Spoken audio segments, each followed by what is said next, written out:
મહત્વના સમાચાર રામનવમી પર્વ પહેલા અમદાવાદ પોલીસ સતર્ક બની છે। અમદાવાદના શાહપુરમાં ક્રાઇમ બ્રાન્ચનું રિહર્સલ શાહપુરમાં યોજાવાની છે ભગવાન રામની શોભાયાત્રા। શાહપુરમાં સંવેદનશીલ વિસ્તારમાં પોલીસનું રિહર્સલ ડ્રોન કેમેરાની મદદથી પોલીસ વિસ્તારમાં રાખી રહી છે બાજ નજર। તો કાયદો અને વ્યવસ્થાની સ્થિતિ જળવાઈ રહે આ સાથે તહેવાર શાંતિપૂર્ણ માહોલમાં ઉજવાય તેને લઈ અને શાહપુરમાં પોલીસ દ્વારા રિહર્સલ કરવામાં આવ્યું। ડ્રોનની મદદથી શોભાયાત્રામાં ચેકિંગ કરવામાં આવશે। અમદાવાદની અંદર ગુનાખોરીનો પ્રમાણ જે રીતે વધ્યું ત્યારબાદ અમદાવાદ શહેર પોલીસ કમિશનરે અલગ અલગ વિસ્તારોની અંદર ફૂટ પેટ્રોલિંગ અને અલગ અલગ પ્રકારના જે ડિવાઇસીસ છે તેના ઉપયોગના સાથે જ પોલીસ અધિકારીઓને સૂચનાઓ પણ આપી છે। અમદાવાદ ક્રાઇમ બ્રાન્ચની ટીમ જે છે તે મોડી રાત્રે શાહપુર વિસ્તારમાં પહોંચી છે।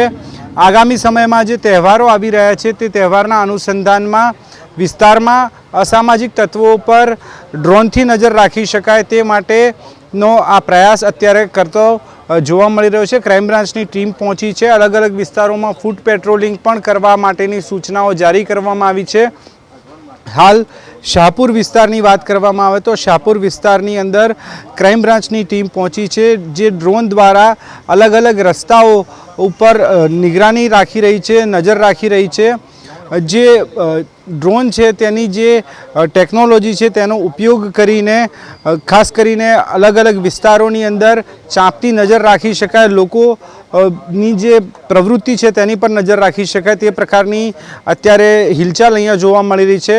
રામનવમીનો તહેવાર નજીક છે તેવા સંજોગોની અંદર કોઈ અનિચ્છનીય ઘટના ન બને, સાથે જ સંવેદનશીલ વિસ્તાર છે તે વિસ્તારની અંદર યોગ્ય કાર્યવાહી જે જરૂરી છે તેના માટે સાવચેતીના પગલાં રૂપે અત્યારે પેટ્રોલિંગ કરવામાં આવી રહ્યું છે। ડ્રોન દ્વારા નજર નખાઈ રહી છે। અલગ અલગ વિસ્તારોની અંદર પણ આ પ્રકારનું પેટ્રોલિંગ કરવામાં આવતું હોય છે ત્યારે સંવેદનશીલ ગણાતા શાહપુર વિસ્તારમાં હાલ ડ્રોન દ્વારા જે રસ્તાઓ છે તેની પર નજર રાખવામાં આવી રહી છે। કેમેરામેન જયરામ રબારી સાથે તેજસ મહેતા, એબીપી અસ્મિતા, અમદાવાદ। તો આ તરફ મહીસાગરમાં પણ રામનવમીને લઈ અને પોલીસ એલર્ટ બની છે। લુણાવાડામાં ભગવાન રામની શોભાયાત્રાનું રૂટનું નિરીક્ષણ કરવામાં આવ્યું છે। રૂટ નિરીક્ષણમાં પોલીસના ઉચ્ચ અધિકારીઓ ઉપસ્થિત રહ્યા। રૂટ નિરીક્ષણની સાથે પોલીસની શાંતિ સમિતિની પણ બેઠક મળી હતી।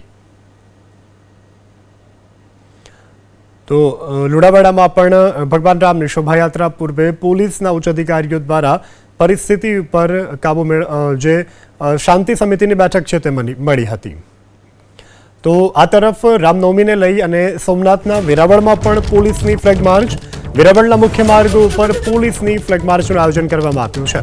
આગામી રામનવમીના તહેવારને લઈ અને સોમનાથના વેરાવળમાં પણ પોલીસ દ્વારા ફ્લેગ માર્ચનું આયોજન કરવામાં આવ્યું હતું।